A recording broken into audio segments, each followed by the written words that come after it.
over this recent number of weeks of the lockdown and all the rest of it, I've been speaking to entertainers, singers and artists and performers. This is the first time I've spoken to what can only be described as a performer, playwright. I would consider a poet, a gentleman who has become very, very much to the prominence and to the fore as of this recent past. From County Leitrim, Seamus O'Rourke. Seamus, you're very welcome. Great to speak to you. Thanks a million. Thanks for having me on. Seamus, listen, you one of your things that came very, very much to the fore and went viral on social media was a poem you did about the border and how in Leitrim a hard border was required. Oh yeah, that's a couple of years ago now. There was a lot of everything on the news was about Brexit and how we were going to come out of it, and so I was doing a thing on Joe Duffy's Funny Friday on RT Radio 1, and I just, as I usually do when I'm writing something, I just went back to how it affected me or how I knew the border in the past, and I just went back to my youth, and we lived not too far from the border, and we'd have been over and back, and we'd been smuggling bits and pieces. So I just went for that angle, and I was amazed. I think it's had nearly 1 million hits now. That piece about the hard border. Yeah, I was trying to suggest that they should leave the hard border so that we could have a bit of fun smuggling and get down and dirty and yes, it was crawling in under the wire. Yes, it was absolutely. It really was absolutely hilarious. Tell me, how did you start off? You've done, I believe, a lot of amateur theatre work. Yeah, I suppose the first part of my life, I was into sport and I played Gaelic football a bit, and that was in my head. That was what I wanted to do as a young fella, and there was also a really good amateur theatre company in Carrigallen. Was called the Carrigallen Community Players at the time, and I always kind of fancied taking part, but never. I was a shy young fella, and I just never went and done it. So I was 25 before I joined the local amateur theatre company, and I remember the first play we did. I was only playing a tiny little part, and somebody said, normally someone will write a poem at the end of our season, and I thought, well, that's an interesting one. And I hadn't written anything, and I actually put a piece together without writing it down. I was a carpenter at the time, and I would make it up in my head and then add a bit to it, and it was all about how it sounded because I was going to perform it. So that was the first piece that I took on, and I got this. I started just doing stuff, making up stuff in my head, and as I say, it was a lot of it.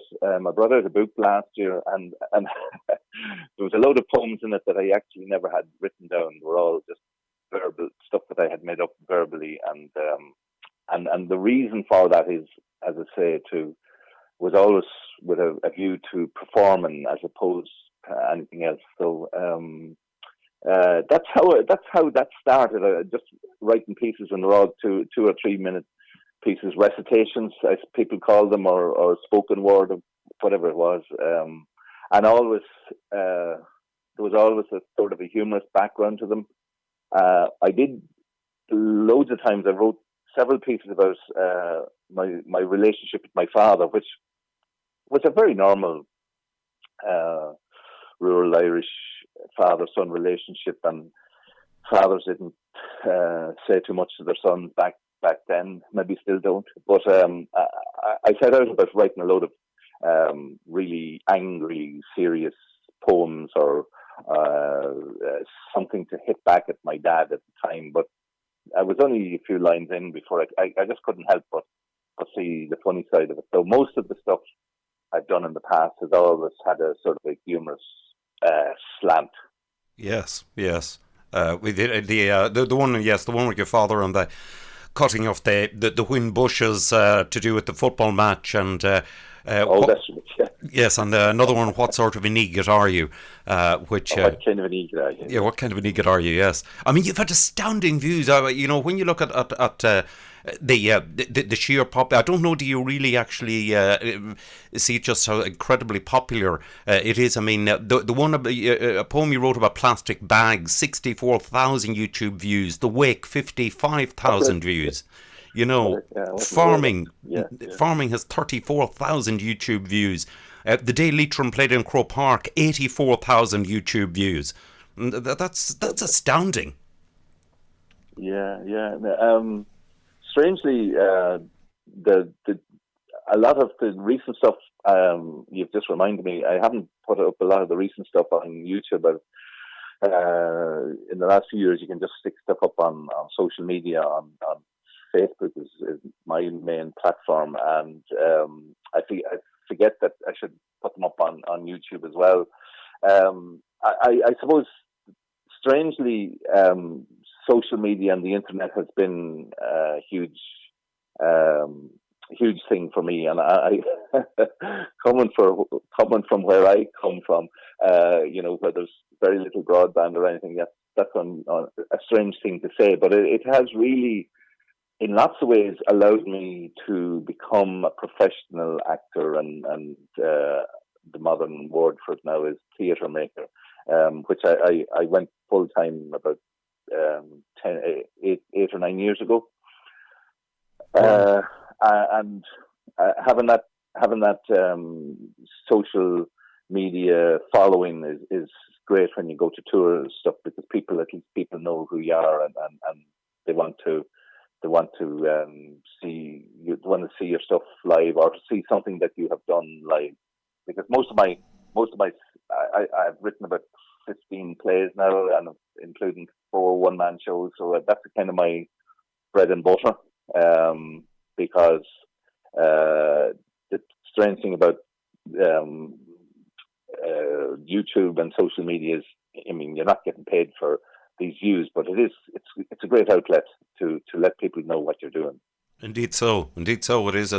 It opens up. I think what all of the social media has done, it has managed to open up the world for people like yourself and many others as well. In different things, in different genres, where besides before this you couldn't get the breaks, and you couldn't get your material seen outside of sort of your own possibly local area.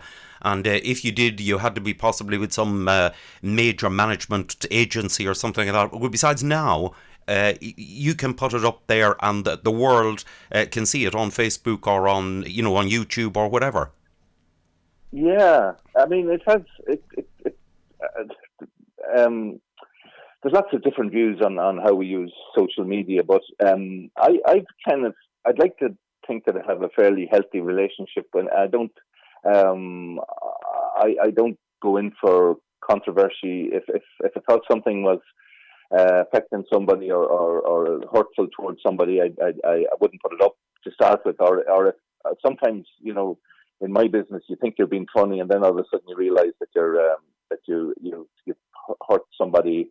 And I'm not making out to be a goody-goody, but I mean, Yes. That's not what I'm not out to shock or to destroy somebody's life with my words. So I keep it all fairly harmless, and I genuinely like the idea that somebody somewhere who's feeling a little bit down might be looking at your video, and you get a smile out of them, or a laugh out loud, which is always good to imagine that might be happening somewhere.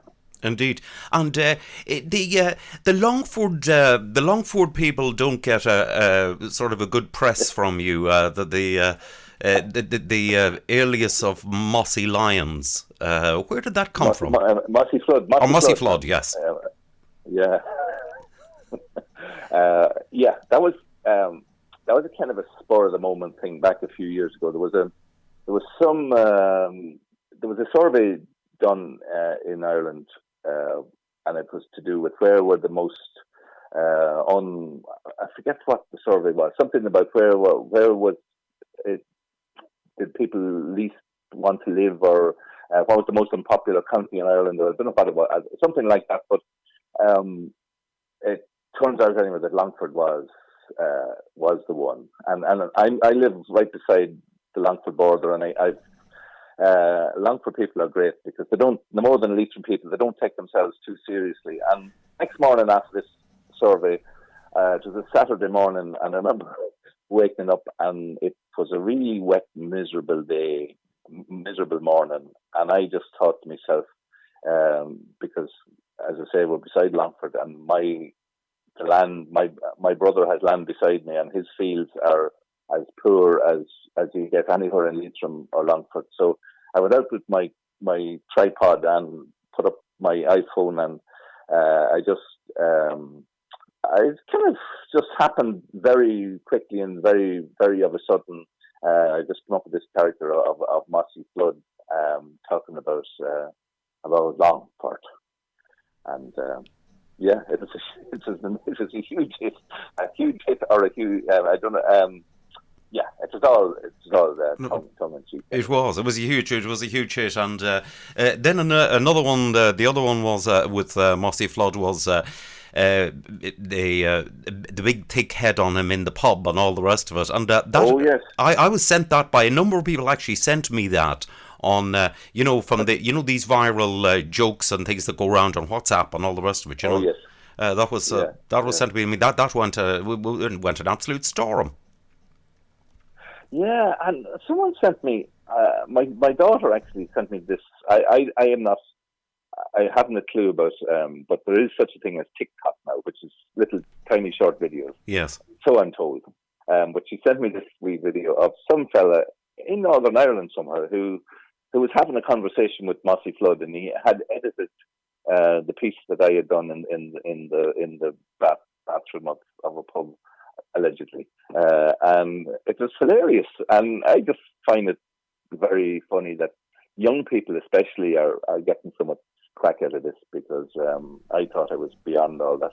Yeah, no. It's something that it's ageless and timeless, the stuff that you're doing, and it definitely it definitely resonates with so many people. Have you been? What have you been doing in the lockdown? Has it spurned on some more poetry? It has, yeah. I did a thing recently called Lockdown in Leitrim, which again took off. Was a big hit on social media, and it was just trying to give an idea of how we were coping here. You see, the thing about being lockdown in Leitrim is a bit like Leitrim for the last 10 years. There's not a whole lot happening one way or the other. So I think a lot of people got that sense from the piece that I did. I was touring the play when this whole thing happened, so I had to cancel quite a lot of shows, and of course lots of people in my business were all going to be out of. We're not going to be, certainly not going to be touring for the foreseeable future, well into probably next year before we get a live audience. I think going to a play is fairly low on the list, when people get back to normal. I think it'd be lovely. I hope we haven't. I think there'll always be place for live theatre. That's, first of all, I'm not at all worried about my profession, but we will be out of work for quite a while. I've spent the last 3 months. I'm writing a memoir, and someone told me only recently. I'm sorry. I mean, if they had to tell me a little bit sooner, but someone said you shouldn't write a memoir unless you're one of the Rolling Stones. So I just went and I've made that mistake. But it's a book about growing up in Leitrim. I was born in 1965, so I was growing up from I was born up till I was about 17, and all I'm doing in the book is a kind of taking a rough stagger at my young life and trying to, I suppose, like a lot of the stuff I do, just taking a humorous look at life in rural Ireland at the time, and it's I can't believe how much this country has changed in the last 30 or 40 years. It's gone beyond where, like, back then it was like living in a third world country, really. Yes, definitely. And here we are. Indeed. Lockdown. Yeah, Well, the lockdown in Leitrim I've played actually a couple of times, and gets a great reaction. It is absolutely astounding. And another one you did was the Shed. Is that one you wrote in lockdown? Oh yes, that was a little bit more serious, and it was a piece. I suppose it was just a more thoughtful piece, and my eldest daughter has moved back into the house in the last couple of years with us here. They're trying to get a mortgage together, so I have the good fortune of spending the lockdown with my grandson, who's now 2.5.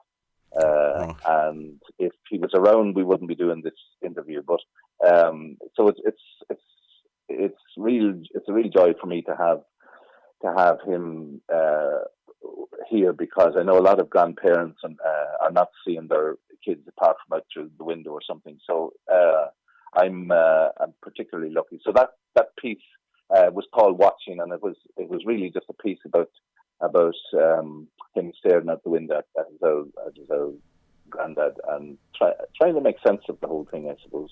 Yes. Well done, Seamus, on it all. I must say, congratulations on your success. And listen, long may you continue. And fingers crossed that everyone involved in entertainment and everything else will soon be get back as soon as it's safe to do so. And listen, keep on writing. Your material is truly to be treasured. And it's been lovely to catch up with you and lovely to speak to you. Great stuff. Thanks a million. Thanks for the call and those nice kind words.